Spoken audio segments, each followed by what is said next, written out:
자, 188페이지 병원체 방어작용 중에서 자, 질병과 병원체 먼저 보도록 하자. 자, 일단 질병에는 비감염성 질환이 있고 감염성 질환이 있는데 그 차이는 뭐냐? 병원균에 의해서, 병원체에 의해서 감염이 되느냐 안 되느냐.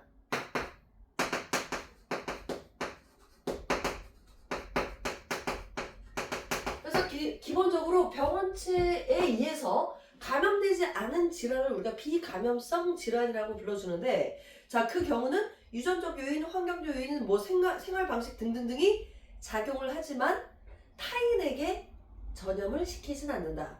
그러니까 예를 들어서 고혈압, 당뇨병, 혈우병 등등이 있고, 자, 감염성 질환은 병원체에 의해서 감염이 되는 거기 때문에 보통 타인에게 전염을 시킬 수 있다. 이게 바로 감염성 질환이라는 거. 그러면 우리는 지금 이 감염성 질환을 일으키는 병원체의 종류를 배우도록 할 거거든?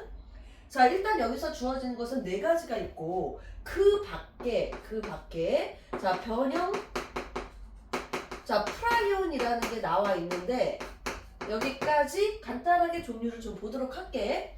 자, 일단 외우는 것은 학교에 따라서 좀 달라지기 때문에 일단 가장 기본적인 골자를 외우고 나머지 학교에서 배우는 대로 더 세세하게 좀 외워주면 돼. 좀 잡다한 내용이 많기 때문에. 자, 일단 병원체는 네 가지가 있어. 세균, 바이러스, 원생생물, 그리고 곰팡이, 요 네 가지가 있는데, 자, 세균은 일단 단세포, 원핵 생물이야. 자, 거기 나와 있지. 단세포 원핵 생물. 자, 기본적으로 세포 하나로 구성이 돼 있고, 원핵이라고 이야기하는 건 뭐냐면은 핵막이 없는 케이스야. 그러면 핵막이 없으면 당연히 다른 세포 소기관에 막도 없어. 그래서 세포가 이렇게 있으면 이 안에 핵 속에 원래 DNA가 들어있잖아? 그 DNA가 이 세포질에 퍼져 있다라고 생각하면 돼. 그러니까 핵만 없는 거지. 그러니까 핵이 없다라고 얘기하는 것은 핵막에 의해서 핵이라는 세포 소기관이 다른 세포질과 구별이 안 된다는 것이 이 핵 속에 있는 DNA가 없다라는 뜻은 아니야. 그래서 얘가 없기 때문에 핵 속에 있는 이 유전 물질이 퍼져 있는 케이스. 이것을 우리가 원핵 생물이라고 불러준다. 그래서 세균은 단세포 원핵 생물인데 대신 바깥에 뭐가 존재하냐면은 세포벽이 자 반드시 존재를 해줘야 돼. 그래서 이 세포벽이 얘를 보호해주기 때문에 자 나중에 우리가 이 세포벽을 제거시키거나 녹여버리면 또는 분해시켜버리면 이 세균이 죽을 수도 있다는 거야. 이것은 바로 항생제의 역할이라고 보면 되는 거야. 그래서 이 항생제는 세균의 세포벽을 파괴시켜서 분해시켜서 그 세포를 이 세균을 죽이게 하는 게 바로 항생제다. 이렇게 생각해주면 돼. 그래서 세포막 바깥에는 세포벽이 있다라는 거 굉장히 중요하고 그리고 얘는 효소가 존재해. 자, 효소가 존재하기 때문에 뭘 할 수 있다? 자, 스스로 물질 대사를 할 수 있는 생물이다.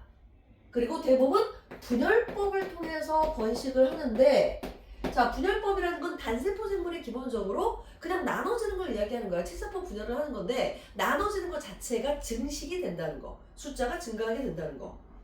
자, 이게 바로 세균. 그리고 이 세균은 거기 나오듯이 치료 방법이 뭐다? 자, 항생제를 사용한다. 자, 이 항생제 최초로 나왔던 이 항생제 이름이 뭐야? 페니실린이지. 자, 거기 써놔. 자, 최초로 사용했던 이 항생제는 뭐다? 자, 페니실린. 자, 거기 페니실린은 세균의 세포벽 합성을 방해해서 이 세균을 죽이는 역할을 하는 게 바로 페니실린이다. 그 밖에 세포벽뿐만 아니라 이 세균의 단백질 합성을 방해해서 세균을 죽이는 항생제도 있어. 그러니까 항생제 종류가 워낙 요즘엔 많으니까. 자, 일단 최초로 나왔던 이 항생제 페니실린이 세포벽 합성을 방해했다. 자, 이 정도까지 외워주면 되는 거야.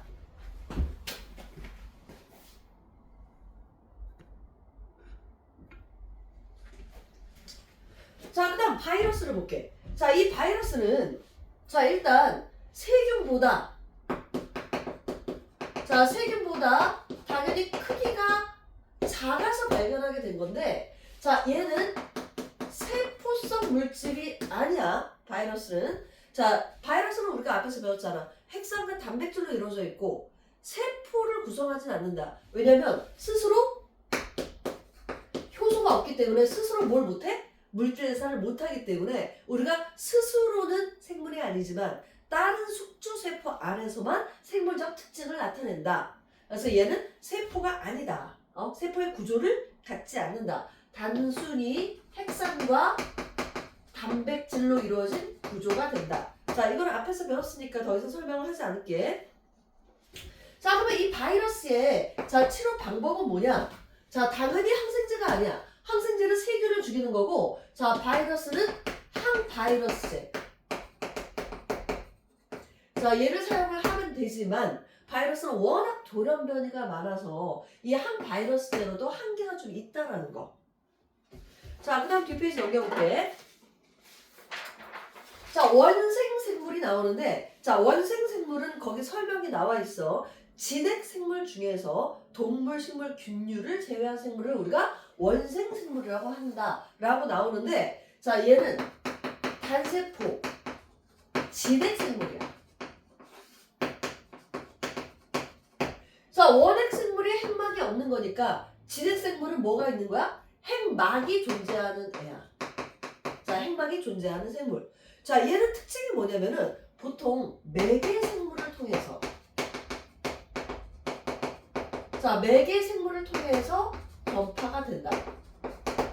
거기 보면 채채파리를 통해서 수면병이 옮는다든가 그리고 모기를 통해서 말라리아 병이 옮든가 자, 이런 것들이 이제 보통 원생생물에 해당이 된다는 거.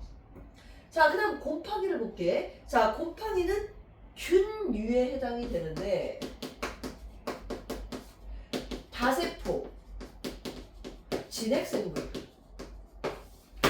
자, 그래서 여기 이 네 가지는 지금 봐봐. 이 세포의 특성, 단세포 원핵생물. 자, 얘는 세포가 아니고 세포의 구조를 띠지 않고 얘는 단세포 진핵생물, 얘는 다세포 진핵생물. 이 세포의 특징을 외우는 게 가장 기본에 해당이 된다는 거. 자, 그리고 이 곰팡이는 몸이 뭘로 이루어져 있다? 자, 균사로 이루어져 있고 세포벽이 존재하고 그리고 포자로 번식한다. 자, 균사는 몸이 균사로 이루어져 있다. 자, 이것도 외워주면 돼. 자, 그러면 다시 종류를 한번 보도록 할게. 자, 세균하고 바이러스가 우리가 보통 구별을 잘 못하는데 자, 세균성 질환이 있고 바이러스성 질환이 있어. 자, 세균성 질환에는 뭐 충치, 위궤양, 콜레라, 탄저병, 파상풍. 자, 파상풍이 뭐냐면은 파상풍이 그 쇠라든지 이런 걸 찔리게 되면 이 쇠를 통해서 이제 전달되는 세균성 질환이 파상풍이야. 자, 결핵, 세균성 폐렴, 그리고 세균성 식중독. 뭐 세균성이라는 말이 붙으면 당연히 세균인데 우리가 뭐 위궤양, 충치, 콜레라, 탄저병 이런 것들이 세균성 질환이라는 걸 잘 모르잖아. 그래서 이것도 학교에서 배우는 대로 외워주면 돼. 자, 그리고 바이러스는 감기, 독감. 감기, 독감은 당연히 바이러스라는 거 알고 있지? 자, 감기하고 독감은 당연히 틀린 거야. 자, 감기가 심하면 독감이다. 아니야. 이 두 가지 다 바이러스가 틀려. 그 옆에 사이드 봐봐. 감기는 무슨 바이러스? 아데노 바이러스.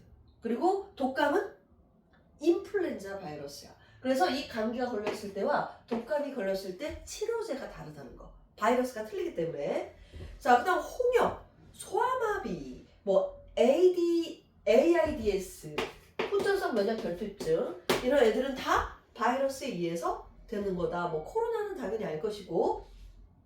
자, 얘도 학교에서 배우는 대로 외워주면 된다는 거. 이 두 가지는 하여튼 그 질환을 구별하기 좀 어려워.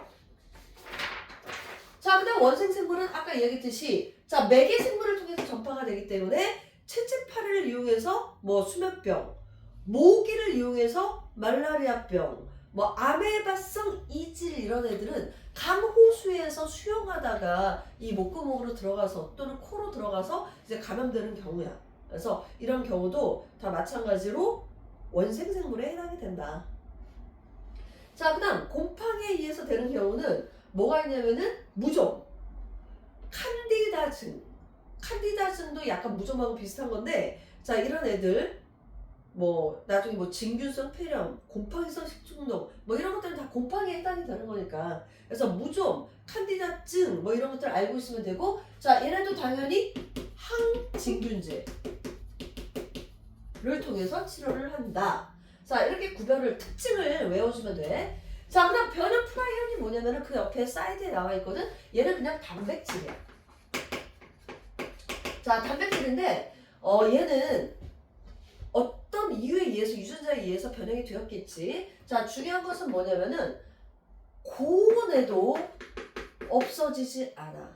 고온과 상관이 없어. 그러니까 끓여서 해결되지가 않아. 그리고 무조건 얘네들은 접촉을 통해서만 전달이 돼. 그러니까 정상 프라이온이 있고 변형된 프라이온이 있으면 얘네가 접촉을 해. 그러면 정상 프라이온이 다 변형된 프라이온으로 바뀌어. 그래서 그게 뇌나 척수 같은 신경계에 쌓이면서 문제를 일으키는데 대표적으로 소의 광우병. 자 들어본 적 있을 거야. 그래서 이 변형 프라이온에 감염된 고기를 우리가 먹지만 않으면 괜찮아.